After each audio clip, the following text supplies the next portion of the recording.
Press yangu ya leo itahusu hali ya uhalifu kwa kipindi cha Januari Disemba mwaka 2017.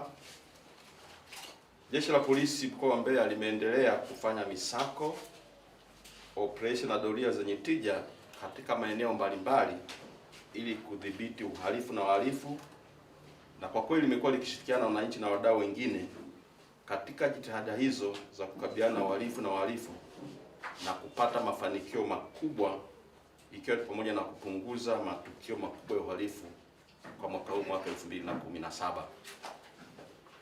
Kwanza tukianza na matukio makubwa na madogo ya jinai, jumla makosa ya jinai 26,009 yaliripotiwa kutoka katika mkoa wa Mbeya kwa kipindi cha mwaka 2017 ikilinganishwa na matukio 32,943 yaliyoripotiwa katika kipindi kama hicho mwaka jana, mwaka 2016, ambapo hapa utaona kwamba kuna upungufu wa takriban 21%. Makosa makubwa yaliripotiwa mwaka 2017 yalikuwa 2234 ikilinganishwa na matukio 2071 yaliyoripotiwa mwaka 2016. Hapa inaonyesha kwamba imeongezeka kwa 8%. Makosa madogo mwaka 2017 yalikuwa 23,775 ikilinganishwa na makosa yaliripotiwa mwaka 2016 ambayo ilikuwa 30,872 ikiwa ni sawa na upungufu wa 23%. Aidha, jumla ya makosa 734 yaliripotiwa mwaka 2017 kutokana na jitihada za Jeshi la Polisi kwa kushirikiana na wananchi na wadau wengine kupitia misako, doria, operesheni mbalimbali ikilinganishwa na makosa ya mwaka 2016 ambayo ilikuwa 565. Hapa utaona kwamba kuna ongezeko la karibu 30%.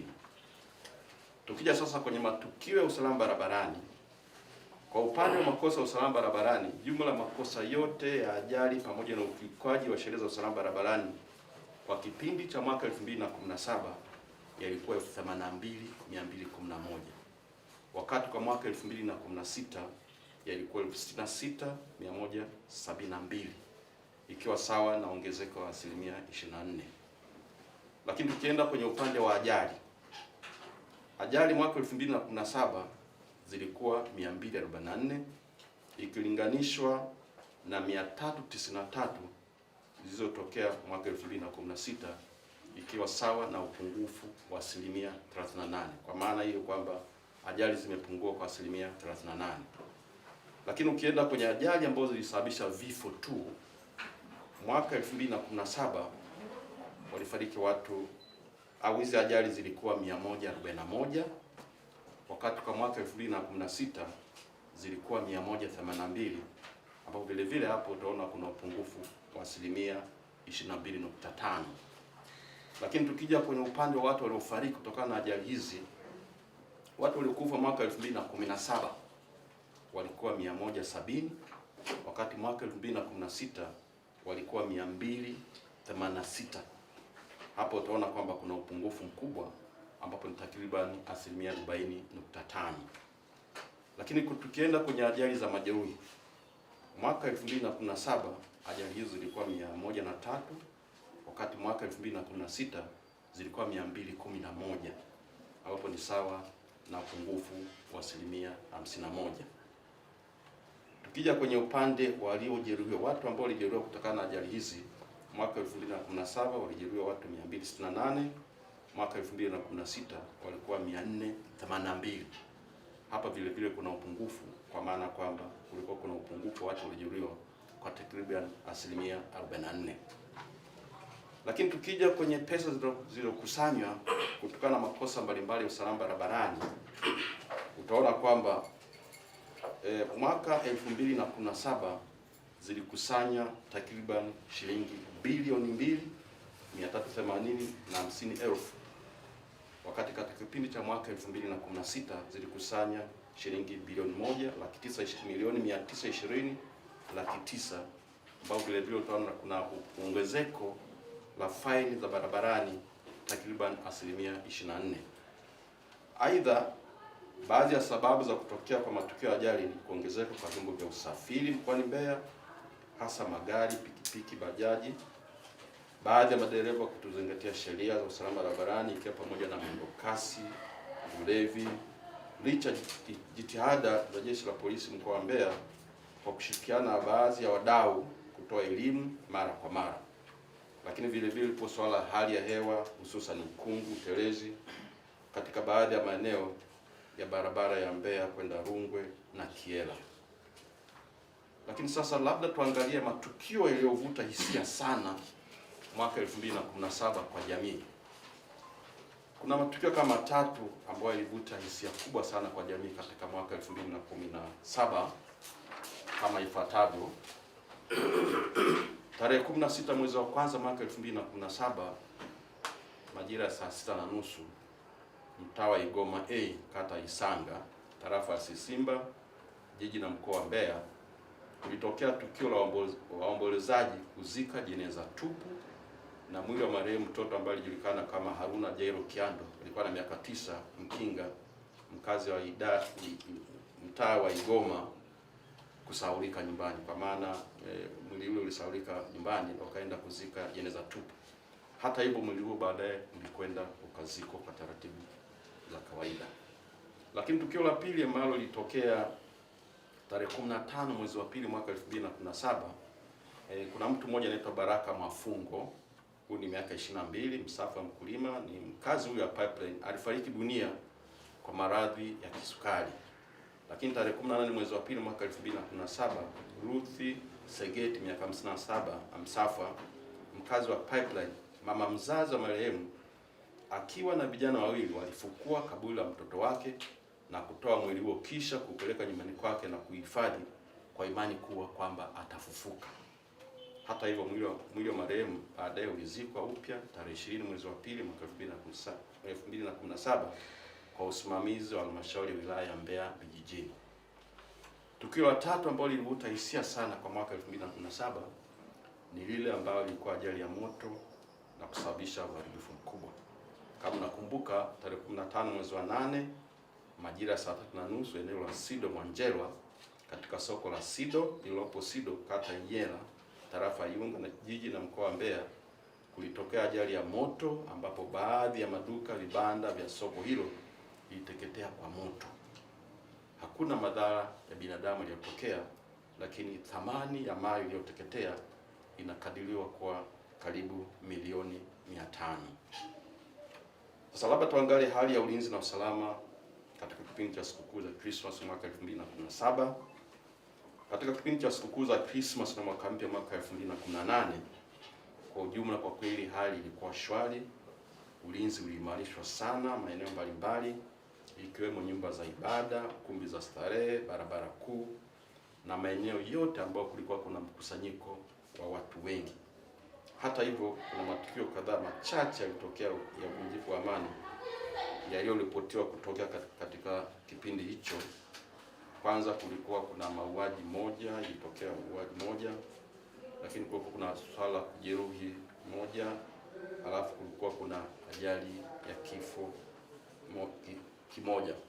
Lakini ukiangalia katika matukio haya, mauaji na ajali ya kifo, yote yalihusishwa na ulevi, kwa sababu ukiangalia swala la mauaji ambapo hili lilitokea hapa mjini ni kwamba watu waligombana kwenye baa, mmoja akampiga na chupa ya bia, baadaye akapelekwa hospitali lakini akawa amefariki. Lakini ajali ya kifo ilihusisha daktari mmoja wa hospitali ya serikali kule Mbarali, ambaye yeye kwenye saa 6 kama na robo hivi, baada ya kutoka kwenye kilevi alikuwa anarudi nyumbani, kwenye kona fulani wakati kelekea Madibira, kona ile ilimshinda, akapinduka na hatimaye akafariki mwenyewe.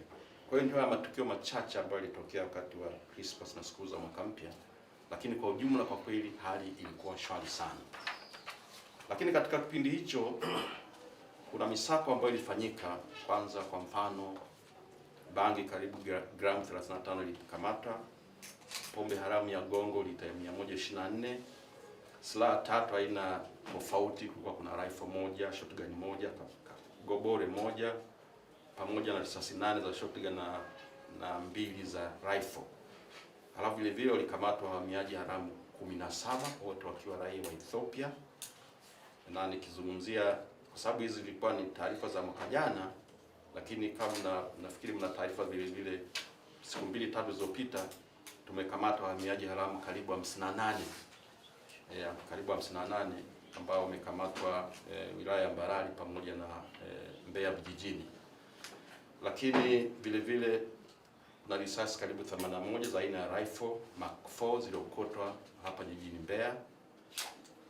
Alafu kulikuwa kuna gari 2 aina ya Fuso zenye namba T 394 BCL na T 399 DCC, na watuhumiwa 5 wakisafirisha hawa walikuwa wanasafirisha milipuko bila kibali, ambayo ilikamatwa maeneo ya Chunya. Gari hili lilikuwa limebeba karibu tani 20 wakipeleka hiyo milipuko kwenda Geita. Lakini vile vile kwa upande wa usalama barabarani katika kipindi hizo lilikusanya karibu shilingi milioni 47,160. Labda sasa tuende kwenye mikakati